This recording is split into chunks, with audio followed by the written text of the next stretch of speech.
Blessings in the name of the Lord Jesus. Welcome to Paraclet TV, making disciples through the power of the Holy Spirit. So mayroon pong tatlong bagay na dapat po sa atin na humikayat, the three-way motivation for evangelism.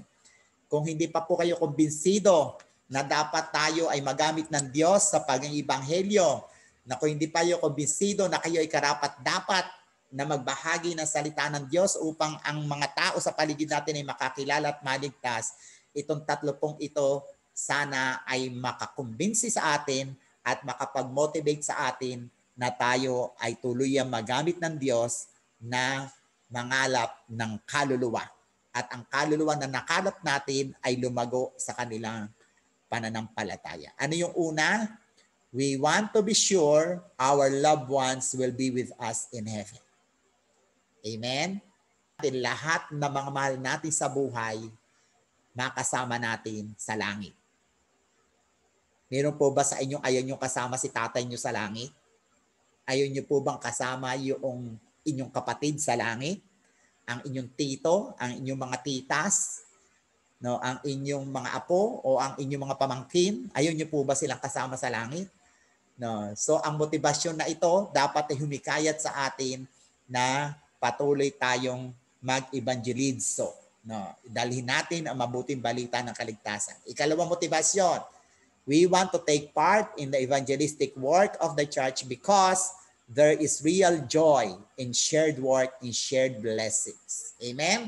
Kapag tayo ay sabay-sabay na kumilos, nakibahagi tayo sa pagbabahagi ng salita ng Diyos, unang-una siyempre matutuwa ang Diyos, ang anghel sa langit, kasama po tayo. At mayroong pagpapala tayong tatanggapin mula sa Diyos dahil tayo po ay naging masunurin. Hindi natin mapapantayan ang kagalakan na ating mararanasan kung tayo ay mayroong naaning kaluluwa. Beautiful are the feet of them who brings good news.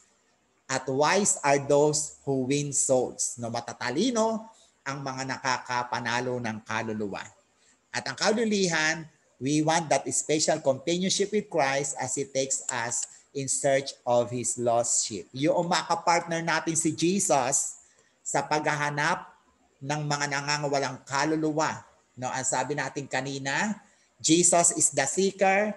Kasabay natin si Jesus na tumatakbo upang hanapin natin ang ating mga mahal sa buhay na hindi pa kumikilala sa Panginoon. Kasama natin si Jesus na hanapin ang mga kaibigan natin na hindi pa kumikilala sa Panginoon. Ang mga relative natin o pati na yung mga tao na nakapaligid sa atin ay tunay na hinahanap ni Jesus. At ang kapartner ni Jesus na tumatakbo walang iba kundi walang napakabuting kapartner, walang masayang kapartner kundi si Jesus. Maging kapartner natin si Jesus ay tunay na isa itong malaking karangalan dahil si Jesus sumahanap ng kaluluwa, nasa langit siya, pero tayo nasa lupa, ang mga tao na hanapin natin nasa lupa, tutulungan tayo ng Panginoon Jesucristo dahil siya po ang umahanap sa mga taong ito. He will direct us who among these souls must be saved. Amen? Iyan ang tatlong motivation. Baka hindi pa tayo kumbinsido. Una, dahil gusto natin na makasama natin ang mga mahal natin sa buhay, kaya tayo ay magbabahagi ng salita ng Diyos sa kanila.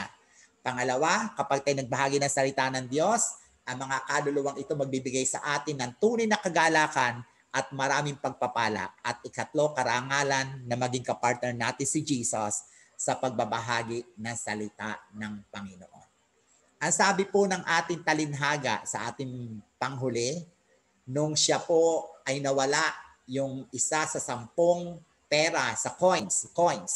If she has lost 1 drachma coin, would light a lamp, sweep the house, and seek diligently until she found it. Kapag nawala daw yung isang coin, nung ginawa ng babaeng yan, nag-ilaw siya, inilawan niya, nilagyan niya ng maraming ilaw para makita niya, nagwalis siya para makuha niya yung coins, at hinanap niya ng walang puknat. Tuloy-tuloy niyang hinanap.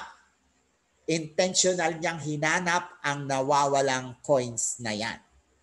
At iyan din ang inaasahan sa atin ng Panginoon sa ating pagiging ebanghelista o paghanap natin, pagpipresent natin ng good news at pagpapakilala kay Jesus sa maraming mga tao. Gagawin natin lahat ang ating magagawa upang ang mga taong ito ay tunay na makakilala sa ating Panginoon. At makasama din natin, bukas makalawa, kasama din natin sila, kasama ni Jesus na maghahanap ng kaluluwa.